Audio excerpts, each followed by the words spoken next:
오늘 에스겔서 8장 1절의 말씀은 이렇게 시작하고 있습니다.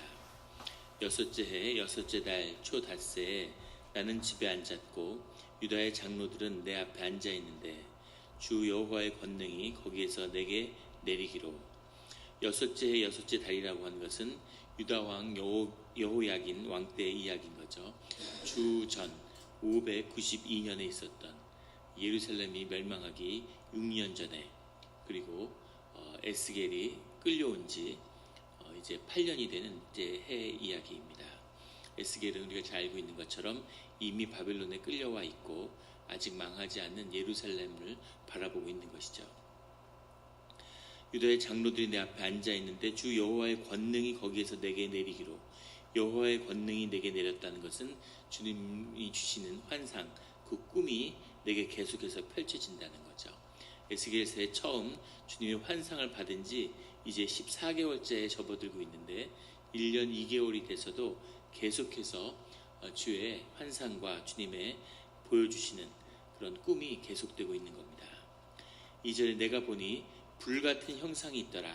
그 허리의 모양은 불같고, 불같다는 것은 우리 1장에도 나왔지만 하나님을 표현하는, 하나님을 경험하게 되는 그런 이미지인 거죠.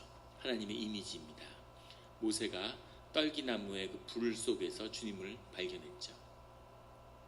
불은 태우는 것이고 세상 가운데 있지만 또한 그 속에 머무는 것은 아니죠. 나무를 태우지만 나무와 함께하지 않습니다.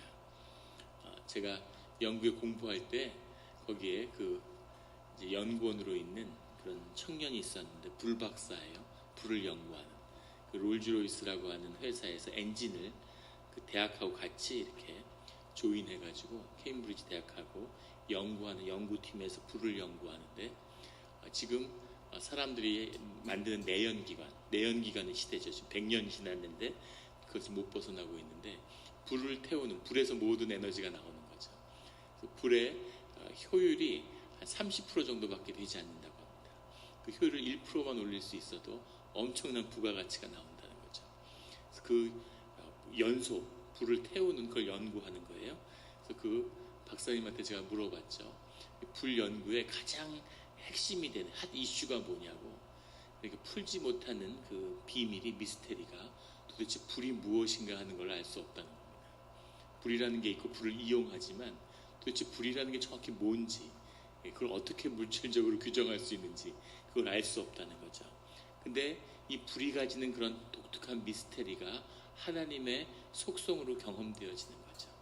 세상의 모든 것을 태우고 세상 가운데 있지만 세상 속에 없는 불의 속성이죠. 그리고 불에는 고통이 있습니다.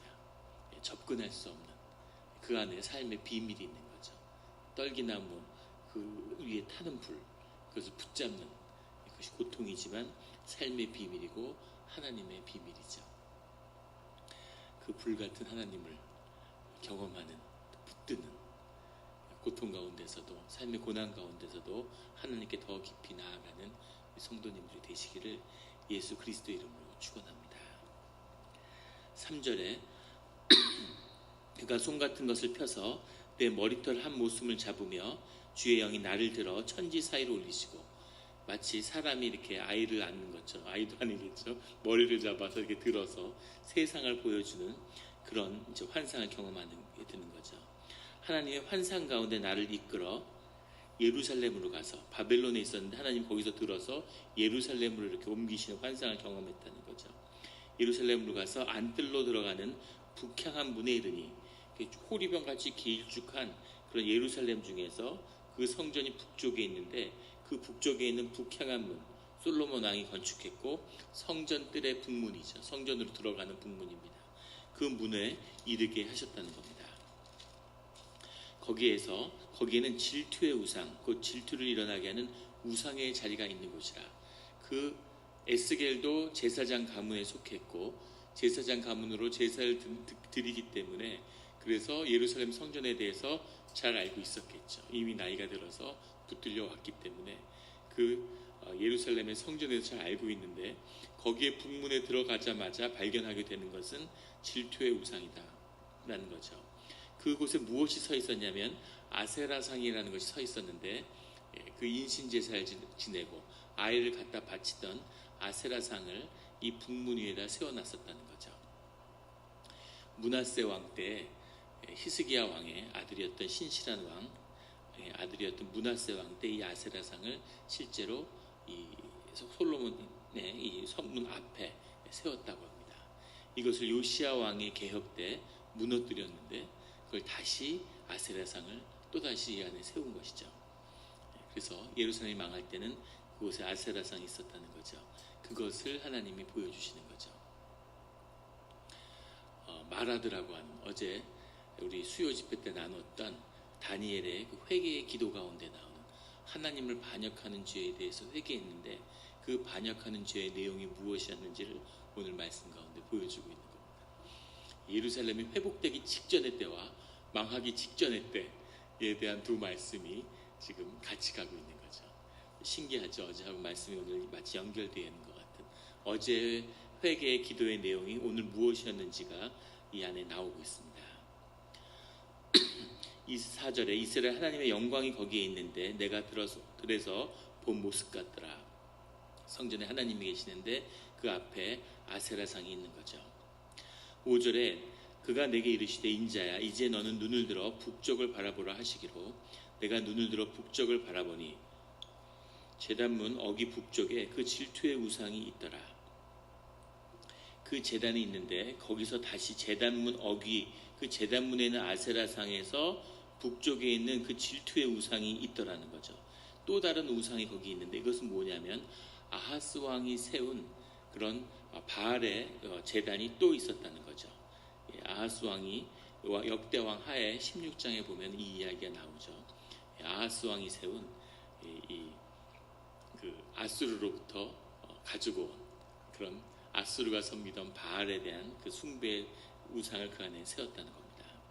6절에 그가 또 내게 이르시되 인자야 이스라엘 족속이 행하는 일을 보느냐 그들이 여기서 크게 가증한 일을 행하여 나로 내 성소를 멀리 떠나게 하느니라. 주님이 이 일로 인해서 성소에 머무를 수가 없다고 말씀하시는 거죠.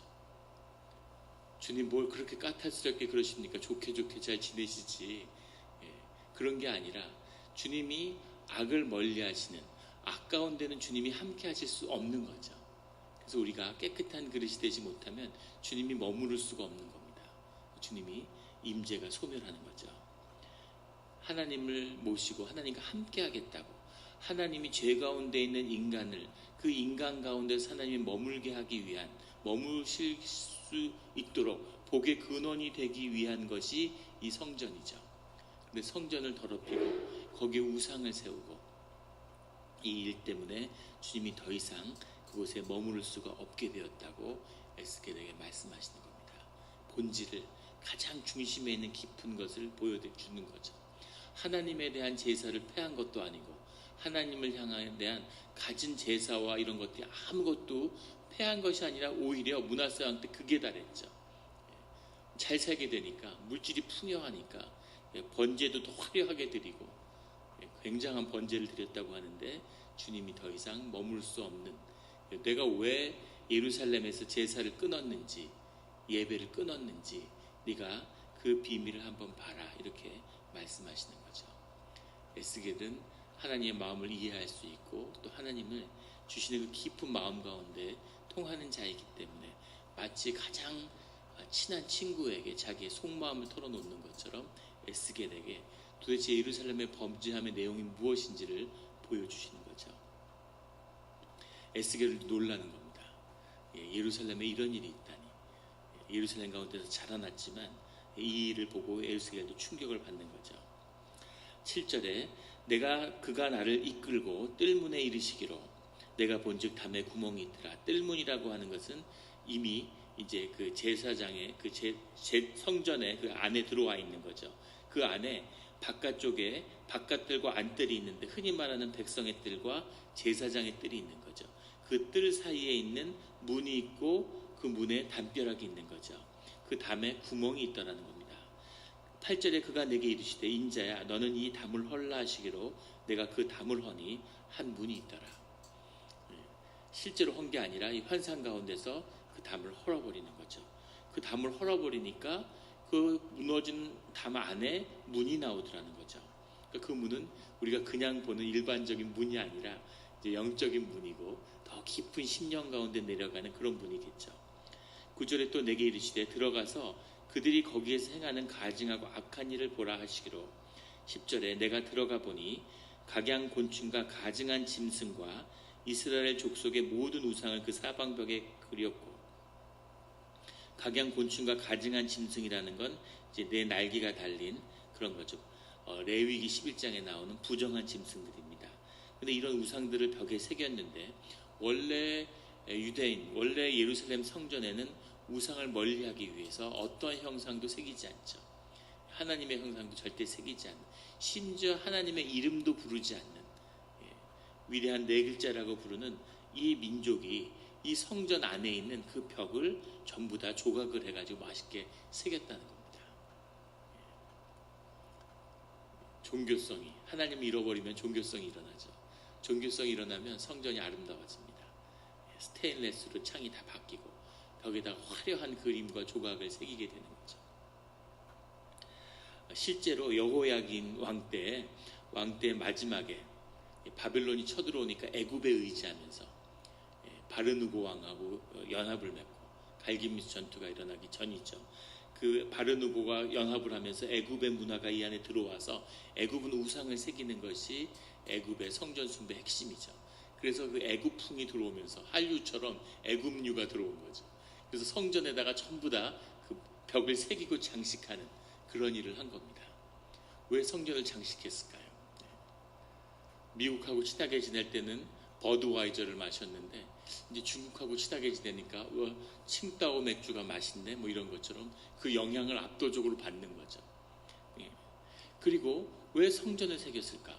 성전이 삶의 중심에 있고 그것을 뭔가 좋은 것으로 꾸미고자 하는 마음이 있는 거죠. 그런데 그 중심 가운데 있는 하나님을 잃어버렸기 때문에 결국은 겉을 꾸미는, 무덤에 회치를 하는 그런 일들이 일어나게 된다는 거죠. 근데 문제는 그 일을 주님이 가장 싫어하는 일이라고 하는 겁니다. 좋게 하려고 그랬는데, 뭔가 주님께 잘해드리려고 그랬는데 주님이 하지 마 이렇게 하는 거죠. 부부가 있는데 남편이 바람을 펴. 남편이 바람을 피면은 첫 번째 나타나는 게 부인한테 잘해주는 거라고 그러죠. 사람 인간이 양심이 있으니까 미안하니까 잘해주는 거죠. 맨날 늦게 들어오면 막 짜증냈는데 갑자기 다이아 반지를 사와. 이러면 이 인간이 바람 피는구나 의심해야 된다는 거죠. 그것처럼 하나님을 더 잘해드린다고 뭔가 꾸미는데 사실 본질은 하나님과의 언약이 깨진 거죠. 하나님의 신실한 그 관계가 훼손됐다는 것을 보여주는 겁니다. 더 충격적인 건 11절에 이스라엘 족속의 그 방 안에서 장로 중에 70명이 그 앞에 섰으며, 출애굽기 24장과 민수기 11장인가요? 16장, 11장 거기 보면 이 장로의 70명이 선다는 의미, 이것은 장로의 70명이라는 건 온 이스라엘 족속을 대표한다는 의미가 들어있는 거죠. 그 온 이스라엘 족속을 대표하는 이 장로의 70명이 그 우상 앞에 서 있더라는 겁니다. 이스라엘 성전에 그 중심의 가장 핵심이 뭔지 10년 가운데 그것을 에스겔한테 보여주는 거죠. 주님이 그들이 서 있는 것이 주님 앞에 나와서 주님 앞에 서야 되는데 우상 앞에 나와서 70장로가 서 있는 것을 보여주고, 더 충격적인 건 그 밑에 사반의 아들 야하시냐도 그 가운데 섰고, 사반은 요시야 왕 때의 서기관입니다. 요시야 왕이 굉장히 중요한 말씀인데, 요시야 왕이 성전을 개혁하고 다시 예루살렘을 회복시켰다는 평가를 받고 있죠. 그래서 요시야 왕한테 큰 기대를 걸었지만 허무하게 죽고 말았습니다. 왜 요시야 왕의 개혁이 실패했을까에 대한 답이기도 한 것 같아요. 그 요시야 왕, 가장 신실한 왕의 그 율법을 지키던 사반의 아들 야하시냐, 사반의 아들들이었던 아히감, 엘리사, 그마랴, 그 손자 그달랴, 계속 유다의 역사 가운데 나오는 사람들이죠. 이 유다와 예루살렘 성전에 있어서 하나님의 율법을 지키는 가장 신실하고 그것을 대표하는 가문인 거죠. 요즘으로 하면 할아버지도 목사고 아버지도 목사고 자식도 목사인데 선교사로 나가서 순교했고 누구나 다 아는 그 집안은 정말 한국 교회를 대표하는 그런 집안이야. 이런 걸 대표하는 이름이죠. 사반의 아들 야하사냐도 그 가운데 섰고 70장로 중에 같이 서서 각기 손에 향로를 들었는데 향연이 구름같이 오르더라. 향로라고 하는 것은 주님께 예배드릴 때 주님 앞에 갖고 나오는 건데 그 주님을 섬기는 향로를 들고 나와서 우상을 섬기고 있다고 하는 거죠. 이것이 예루살렘 성전의 가장 중심에 그 속에 있는 것이라는 겁니다. 한국에 교회에 가서 처음 사역을 하는데 꿈을 꿨어요. 꿈을 꿨는데 아주 의미심장한 꿈을 꿨죠. 꿈을 꿨는데 교회가 있는데 고색 창연한 교회가 있는 거죠. 근데 교회로 들어가는 문이 없는 겁니다. 그래서 교회에 왜 문이 없을까? 그 문을 찾아 헤매다가 우연히 이렇게 어렵게 쪽문을 찾아서 들어갔는데 이게 미로 같은 거예요, 교회가. 그 지상이 아니라 계속 지하로 길을 돌아 내려갔는데 그 가장 중심에 예배당이 있는 거죠. 예배 처소가 있는데 거기에 사람들이 다 모여서 예배를 드리고 있어요. 근데 그 앞에 커다란 코끼리상이 있는 겁니다. 황금으로 만든 코끼리상이 있는데 코끼리상한테 예배를 드리는 걸 봤어요. 제가 굉장히 놀랐습니다. 근데 코끼리에게 예배를 드린 다음에 그 앞에서 성찬식을 하더라고요. 굉장히 기괴한 모습으로 봤는데 성찬식 하는 그 포도주 안에다가 독을 섞어가지고 그걸 먹은 사람들이 전부 다 죽은 거예요. 근데 제가 그 교회에 아는 그때는 안수 집사님, 지금은 장로님이 되셨는데 그분도 그걸 먹고서 고통스러워해서 그분을 들쳐업고 나오는 겁니다. 그래서 교회에서 나와서 길에다 눕혀놓고 계속 볼을 때리면서 정신 차리라고 물도 먹이고 그분이 막 빈사 상태로 막 이렇게 괴로워하는 그걸 보다가 꿈에서 깨어난 그래서 그 꿈이 뭘까 하는 걸 묵상하면서 사실은 교회의 가장 중심에는 번영을 향한 욕구와 욕망 같은 게 그 안에 있는 거구나 라는 것을 봤습니다. 이것이 한국교회의 모습이구나 하는 것을 본 거죠. 그런 것처럼 예루살렘의 성전의 가장 깊은 곳, 하나님을 섬긴다고 하나님에게 온갖 정성을 다해 섬기는 것 같지만 본질은 우상을 섬기는 거라는 것을, 거짓을 섬기는 거라, 자신을 높이는 것을. 왜 하나님이 계시는데 아세라를 끌어들이고 바알을 끌어들이고 애굽을 끌어들이고 계속 끌어들였을까요? 자신이 원하는 욕구와 원하는 풍요를 하나님이 채워주시지 않기 때문이죠. 이미 풍요로웠는데 므낫세 왕 때 유다의 역사에 없는 풍요로움이 있는데 이걸로는 안 되는 거죠. 더 풍요롭고 더 잘 돼야 되고 은으로 칠했는데 벗겨내고 금으로 칠해내고 금에다가 다이아몬드와 무슨 보석을 갖다가 박아야 되고 이렇게 점점 더 풍요로워져야 되는데 그것이 되지 않는, 그것을 이루기 위한 사람들의 자신의 영을 묶는 거죠. 오늘의 이 우상은 돈입니다. 돈이라는 것이 영이 하나 된, 영이 결집된 인간이 영을 모으는 수단이죠. 그 위세를 점점 더 하는데 거기에 노예가 되면서도 더 큰 우상을 만들려고 하는 거죠. 교회도 돈으로 하려고 건물을 세우고 뭔가 시설을 만들고 프로그램을 돌리고 힘으로 하려고 그러고 그런 그 가장 중심에 있는 게 무언가 하는 것을 주님이 보여주는 거죠.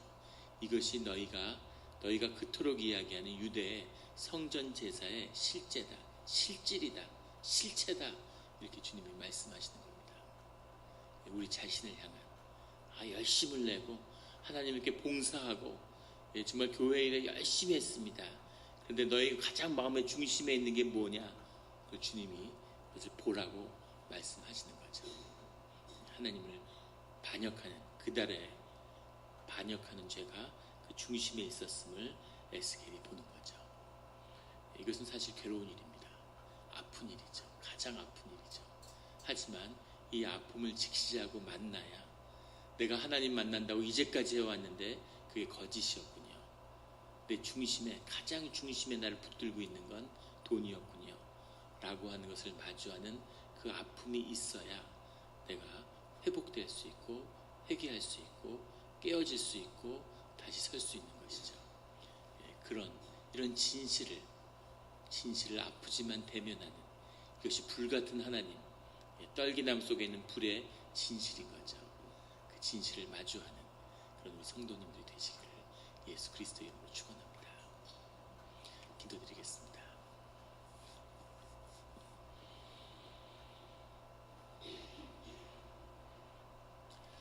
하나님 아버지 감사합니다.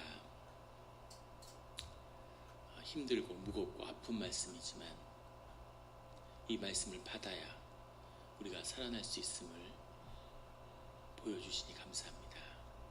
주님의 말씀을 달게 먹고 입에 쓰지만 그것으로 인해서 우리의 몸과 심령이 살아나는 그 일들을 경험하게 하여 주시옵소서. 삶을 진실되게 진실로 살아야 하는 것이니 주여 아버지, 우리가 세상에 무릎 꿇었음을 주님 앞에 보여드렸습니다. 우리가 얼마나 무기력하며 우리가 죄에 대한 욕심에서 얼마나 깊이 묶여 있는지를 주님이 아십니다. 주여 아버지, 인생의 십자가를 만나서 그 십자가의 징계로 우리의 모든 사슬이 끊어지게 하여 주시옵소서. 그 보혈의 은혜로 우리가 그 끊어진 가운데 다시 생명의 부활과 주님을 향한 새로운 삶이 시작되게 하여 주시옵소서. 주님, 우리의 아이들이 오늘 수련회에서 돌아옵니다. 하나님의 씨앗이 뿌려졌는데 지금은 보이지 않지만 그 씨앗들이 심령 가운데 심기워져서 언젠가 그 말씀이 자라나고 열매 맺고 고난의 순간에 하나님을 만날 수 있는 그런 귀한 기회가 되게 하여 주시옵소서. 오는 길 지켜주시고 보혈로 덮어서 아프거나 다친 나이 아무도 없이 무사히 돌아올 수 있도록 주님이 돌보아 주시옵소서. 우리의 삶을 주님께 드립니다. 진실하게 살게 하여 주시옵소서. 감사드리며 예수 그리스도의 이름으로 기도드렸습니다.